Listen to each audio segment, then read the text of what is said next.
Mademoiselle, monsieur, bienvenue à Métro News. Voici les principaux titres qui seront développés aujourd'hui. Le chef de l'État Jovenel Moïse annonce la poursuite de la politique de la carotte et du bâton à l'égard des gangs. Le président Moïse nie toute connivence avec les groupes armés. Le gouvernement haïtien annonce la signature prochaine de contrats de 127 millions de dollars avec la compagnie américaine General Electric qui doit installer 4 turbines dans la centrale de Carrefour qui produira plus de 120 mégawatts.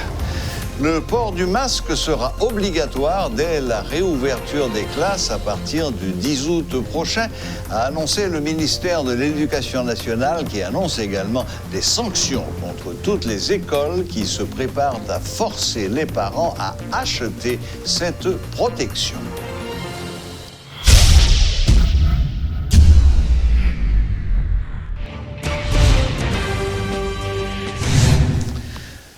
Depuis une semaine, la situation devient de plus en plus inquiétante en République dominicaine. Les hôpitaux sont en passe d'être saturés. La République voisine semble avoir atteint le point le plus critique de la pandémie et la barre des 1000 morts devrait être franchie ce mardi. Suivez les explications de notre correspondant en République dominicaine, Jean-Michel Carrois. Il y a eu un relâchement net et d'ailleurs ce qui a conduit le gouvernement du président Danilo Medina a annoncé de nouvelles mesures hier. Donc il a présenté au Congrès, au Sénat et à la Chambre des députés une demande de nouvel état d'urgence qui a été votée par le Congrès. Donc pour 45 jours, on est à nouveau en état d'urgence en République dominicaine et il y a l'instauration également d'un couvre-feu, donc couvre-feu de 7 heures du soir à 5 heures du matin dans environ la moitié des provinces de la République dominicaine et de 8 heures du soir à 5 heures du matin dans les régions les moins touchées. Donc on revient au système du couvre-feu et de nouveau les appels sont lancés pour le port du masque, ça qui est assez généralisé je dois dire. Les Dominicains portent le masque en général de manière dans les transports publics. Dans l'espace public, il est rare de voir une personne qui ne soit pas masquée, mais les gestes barrières, comme je vous le disais, par exemple devant le laboratoire de référence qui faisait les tests Covid, il y avait des gens qui étaient complètement les uns sur les autres pour essayer de se faire tester. Alors évidemment, vous avez probablement des gens qui sont arrivés non porteurs et qui, au bout de 3 heures d'attente devant ce laboratoire, ont dû contracter le virus. Ça, c'est une possibilité. Le directeur de la commission de gestion d'urgence, le docteur Alejandro Baez, a annoncé que 500 nouveaux lits d'urgence seraient installés le plus rapidement possible dans les hôpitaux. On dit également qu'on va rechercher, qu'on va essayer de trouver, d'importer des nouveaux tests, mais pour l'instant, il n'y a pas grand-chose. Et comme je vous le disais, l'accroissement brutal du nombre de cas depuis les élections et depuis la réouverture de l'économie fait que le système hospitalier dominicain est réellement débordé par le nombre de cas de coronavirus. Le secteur touristique, qui est très puissant, comme vous le savez, en République dominicaine, puisque c'est un pilier essentiel de l'économie dominicaine, le secteur touristique a obtenu qu'il n'y ait pas de fermeture des frontières ni des aéroports, encore qu'évidemment, il y a très peu de touristes. Pratiquement aucun touriste ne souhaite se rendre en République dominicaine actuellement du fait de cette pandémie. En revanche, le gouvernement a annoncé la fermeture à nouveau des plages, en tout cas les plages publiques, car les resorts, les hôtels touristiques en général disposent d'une plage privée qui n'est pas affectée par cette mesure, mais les plages publiques ont été à nouveau fermées dans l'ensemble du territoire, et de même que les rivières, les endroits, les piscines naturelles ont été à nouveau fermées. Il n'y a pas de mesure de refermeture totale de l'économie. Le chef de l'État, Jovenel Moïse, exhorte les membres des groupes armés à négocier leur désarmement avec la Commission nationale de désarmement, démobilisation et réinsertion, CNDDR. Il souligne qu'il s'agit de la meilleure option pour ces bandits. Dans le cas contraire, ils se retrouveront en prison ou tués lors d'affrontements avec les forces de l'ordre. Le président Moïse nie toute connivence avec les groupes armés. Il rappelle qu'il est natif de Trou du Nord et ne saurait avoir de connivence avec des chefs de gang de la région métropolitaine de Port-au-Prince. Le président haïtien appelle les membres de la CNDDR à négocier avec les bandits regroupés au sein de la fédération des gangs dénommée G9. Il accuse, au contraire, des leaders de l'opposition d'avoir instrumentalisé les gangs lors du mouvement de contestation populaire du pays en 2019. Selon le président Moïse, les membres des gangs avaient aidé à protéger les gigantesques barricades érigées notamment dans la région métropolitaine.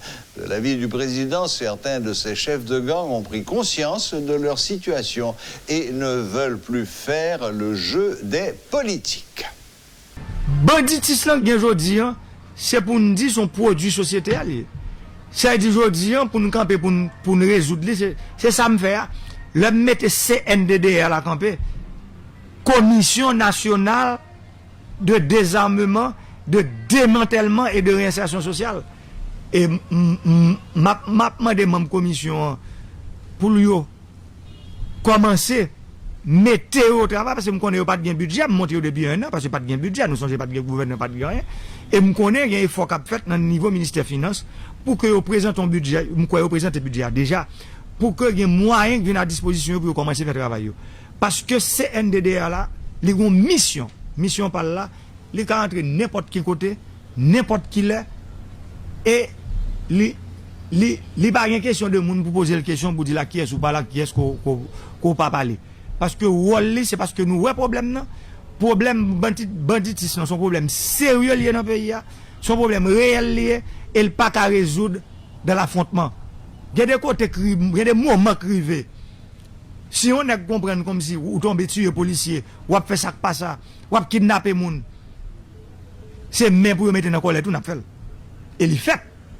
Mais là, il y a des groupes armés qui viennent dans le pays. CNDDR la cachita lui-même pour la faire jouer Wally, c'est pour le jouer Wally. Cette histoire, pays d'Haïti, tout problème nous c'est que tout ça n'a dit tout bas, nous refusons de dire tout haut. Mettre tout problème pays.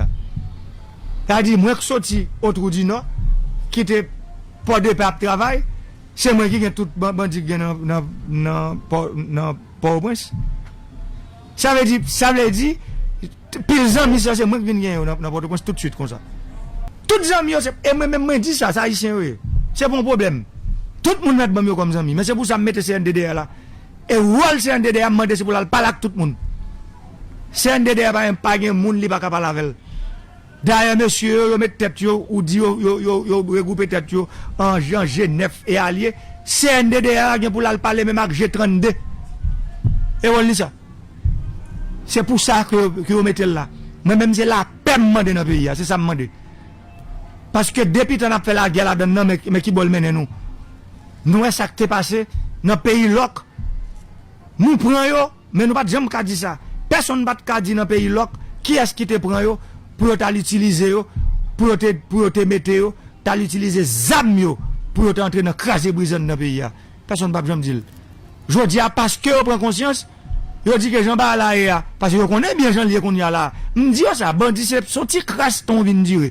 Si vous pas chercher un Jean pour peut-être aller dans CNDDR, reste koto rien place c'est dans cimetière. Et que chaque jour me dit.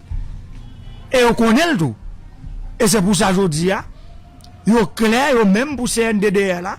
Yo ouvrent pas CNDDR centre pour l'entrée.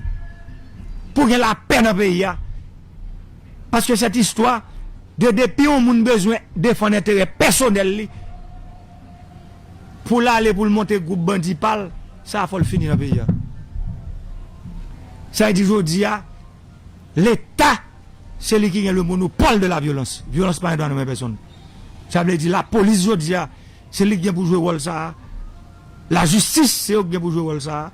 Et me dit, la médaille qui est en gestation, cap monté, c'est lui qui a gagné pour jouer rôle, la police son côté. Baga la dépasser pour la paraître. C'est pas sous moi la en fait prochain gouvernement qui venir l'a capable de joindre un corps d'infanterie qui permette que ça vous fait parce que c'est pas possible. Un pays pas capable vivre pour nous voulons comprendre c'est dans le désordre pour le vivre. Moi dis pour ça faire de bandits, il y a deux choix. Et j'aime toujours dire c'est soit remettre zam nan ou bien il y a dans le cimetière. Si on prend décision pour remettre zam nan, qui ça ou même je dis comme journaliste peuple la cap garder là qui ça le pense m'ka fait c'est pour CNDD ouvert mais ba yo pour remettre ça mieux pour intégrer dans la société à montrer au travail montrer mettez métier ça pour faire business faire joindre moyen pour faire business pour sortir dans métier parce que dans ça c'est dans cimetière la mener tout droit pas l'autre côté le mener.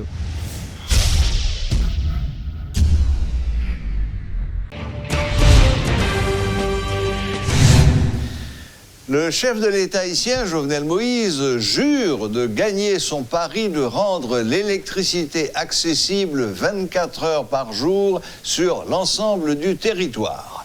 M. Moïse assure que le miracle est désormais à portée de main grâce à un contrat qui sera signé avec l'américain General Electric. Plus de 200 mégawatts seront ajoutés sur le réseau, a laissé entendre M. Moïse, déterminé à réaliser sa promesse. Le président Moïse informe que le contrat de 127 millions de dollars sera paraphé au cours de 7 semaines. Dans le cadre du nouveau projet, les 2 centrales de Vareux produiront plus de 188 mégawatts. Il révèle que des moteurs de 20 mégawatts seront installés à Vareux, Carrefour et Cap-Haïtien. Ces moteurs dual fuel fonctionnent au mazout, gaz naturel et propane. Le nouveau réseau électrique métropolitain s'étendra de Boisneuf à Léogane et devrait être achevé dans les 18 à 24 mois. Grâce au fonds de Taïwan, le réseau passera d'une capacité actuelle de 252 mégawatts à 800 mégawatts. Le président Moïse révèle que la compagnie General Electric installera 4 turbines dans la centrale de Carrefour qui produira plus de 120 mégawatts. La première phase du projet avec General Electric coûtera plus de 57 millions de dollars américains. De plus, les 130 mégawatts solaires coûteront 65 millions de dollars.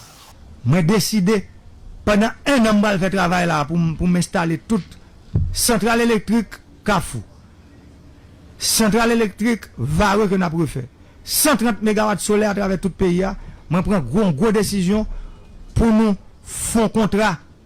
C'est ça, un contrat d'urgence pour mettre 36 MW au Cap-Haïtien, 79 MW pour au Prince.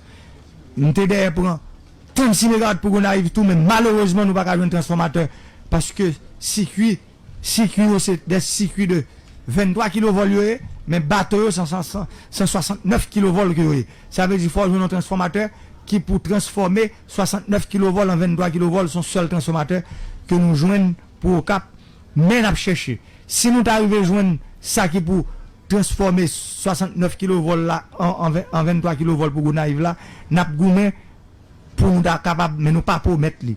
Nous voulons pour nous participer dans le combat là, c'est combat mettre courant dans le pays. Ça veut dire, moi, dire, affaire courant, c'est pas affaire Jovenel Moïse, c'est pas affaire président pays, c'est affaire nous tous à la honte badé. Je dis moi, dire, ou bon pouvoir, ou pas bon pouvoir m'in ma personne, ou bon pouvoir m'in ma ça, parce que c'est pas intelligence, bon Dieu, ben moi, qui permet moi, capable de faire courant, comprendre tant coup deux bouts de droite, moi, je dis, pour ne pas capable de me pour 6 ans, là, dedans, c'est pour mettre le peuple là, c'est pour me travailler. Des institutions publiques et privées entendent travailler par rotation en vue de protéger les écoliers contre le coronavirus. Le port du masque est également obligatoire dès la réouverture des classes à partir du 10 août prochain. Toutefois, des sanctions sont prévues à l'intention de tous ceux qui exigeraient tant des parents que des élèves qu'ils achètent des masques selon une circulaire publiée par le ministère de l'Éducation nationale. Des directeurs de lycées, des écoles nationales, y compris ceux des établissements privés, sont tenus de respecter les principes établis par le ministère à travers le protocole sanitaire. Suivez ce reportage de Rudolf Pierre-Louis.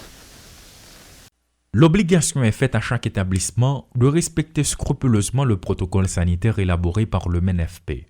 Le port du masque sera obligatoire une fois à l'intérieur de chaque établissement, comme le définit le document. Mais le directeur départemental de l'Ouest, Louis-Fritz Dorméville, adresse une mise en garde aux écoles qui tenteraient de vendre les masques. Il y a pile d'informations qui allent dans les réseaux sociaux, qui fait état de directeur qui a demandé pour masque, bien nous vérifier, bien nous pas arriver vérifier. Et de ce fait, nous prenons circulaire. Nous demander l'école là pas autorisé pour l'entrée dans le commerce, vendre masque ou bien mettre logo l'école, faire parents obligés acheter masque là dans l'école là. Donc si l'école là veut faire masque, nous pas dire pas qu'à faire, mais le qu'à faire c'est cadeau la faire, c'est bienvenu pour les enfants. Le ministère de l'Éducation nationale a fait le premier pas et les directeurs des établissements scolaires doivent lui emboîter le pas.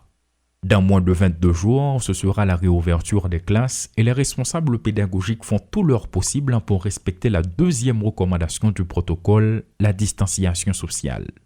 Le directeur du lycée de Pétionville, Jean-Marc Charles, et celui du lycée Jean-Jacques Dessalines, Jean-Gérard Fleuriot, entendent travailler en rotation. Si mon classe qui gagne 60 élèves, eh bien 60 élèves, ça, là-bas, moins deux groupes.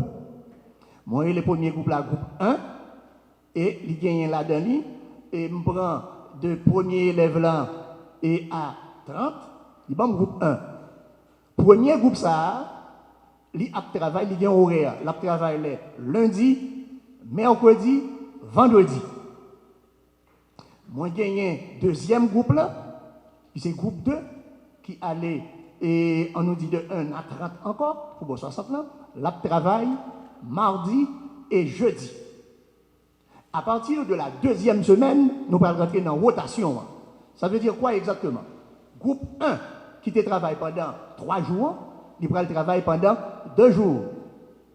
Groupe 2 qui te travaille pendant 2 jours, là, à savoir mardi et jeudi, va travailler pendant 3 jours. Jusqu'à ce que nous arrivions en fin septembre, quand nous allons commencer avec l'examen dernier contrôle pour permettre nous qui t'en fini pour nous bailler l'école le 9 octobre pour la tenue des examens officiels de 9e année le 12 octobre prochain. De notre côté, les institutions privées ont aussi leur mot à dire. Plusieurs rencontres ont eu lieu avec les parents et les enseignants qui doivent chacun jouer leur partition, souligne la directrice de l'institution Nouvelle Source, Janice Régis. Nous commençons à faire des réunions avec parents, nous passons une semaine pour nous rencontrer chaque parent par niveau de classe. Nous te recevoir professeurs, nous travaillons avec eux avant. Et maintenant, nous commençons à préparer nous pour nous recevoir élèves. En plus d'assimiler les notions, les écoliers vont devoir s'adapter à une nouvelle réalité pendant au moins 50 jours. Comment vont-ils pouvoir jouer en portant un masque? Qu'arrivera-t-il à ceux qui souffrent d'asthme? Les professeurs se montrent confiants. Au lycée Jean-Jacques, professeurs, personnel administratif, nous faisons prêt en fait pour la reprise et nous comptons sur parents, les associations syndicales, tout et tout, pour la pleine réussite de la relance des activités scolaires.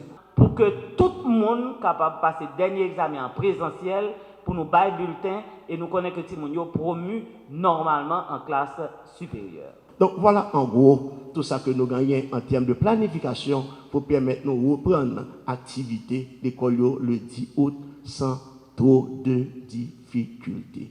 Il est formellement interdit aux responsables d'établissements scolaires d'imposer aux parents ainsi qu'aux élèves l'achat des masques, selon le ministère de l'Éducation nationale qui a publié à cet effet une circulaire.